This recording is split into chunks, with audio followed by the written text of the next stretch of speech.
पिछले 125 सालों में दुनिया में जितने भी लोग पैदा हुए हैं उनको उनके बर्थ ईयर यानी पैदा होने के साल के हिसाब से अलग अलग जनरेशन्स में रखा गया है। 1901 से 1927 के बीच पैदा हुए लोगों के जनरेशन को ग्रेटेस्ट जनरेशन कहा जाता है। इन्होंने ग्रेट डिप्रेशन देखा और सेकेंड वर्ल्ड वॉर में भी हिस्सा लिया था। नंबर 2 पे है साइलेंट जनरेशन। ये वो जनरेशन है जो 1928 से 1945 के बीच पैदा हुई थी।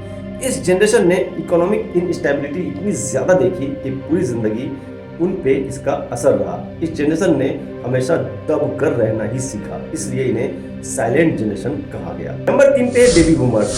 सेकेंड वर्ल्ड वॉर खत्म होने के बाद दुनिया के ज़्यादातर देशों में अचानक से बर्थ रेट तेजी से बढ़ गया, इसलिए 1946 से 1964 के बीच पैदा हुए जनरेशन को बेबी बूमर्स कहा गया। नंबर 4 पे है जनरेशन एक्स। 1965 से 1980 के बीच पैदा हुए बच्चों में अपने एंगस्टर्स यानी अपने पूर्वजों के कैरेक्टर्स बहुत कम देखने को मिले, जिस वजह से उस जनरेशन को जनरेशन एक्स का नाम दिया गया, यानी उस जनरेशन को उनके पूर्वजों की वजह से पहचानना मुश्किल हो रहा था, इसलिए उन्हें जनरेशन एक्स कहा गया। दोस्तों नंबर 5 पे है जनरेशन वाई।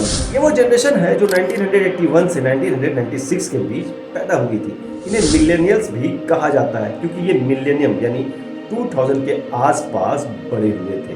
नंबर 6 पे है जनरेशन जेड यानी जेन जीज। 1997 से 2012 के बीच पैदा हुए लोगों को जेन जीज कहा जाता है क्योंकि ये वो जनरेशन है जो अपने पैदा होने के टाइम से ही इंटरनेट, स्मार्टफोन और टेक्नोलॉजी का इस्तेमाल कर रही है। और दोस्तों सबसे लास्ट में यानी नंबर 7 पर है जनरेशन अल्फा। 2013 के बाद से जो बच्चे पैदा हुए हैं उन्हें जनरेशन अल्फा कहा जाता है क्योंकि ये एक नई शुरुआत है। ठीक वैसे ही जैसे इंग्लिश में ए से अल्फाबेट की शुरुआत होती है, ठीक वैसे ही ये जनरेशन भी नई जनरेशन है जो जेन अल्फा कहा गया। अब आप मुझे कमेंट करके बता सकते हो कि आपका जनरेशन कौन सा है।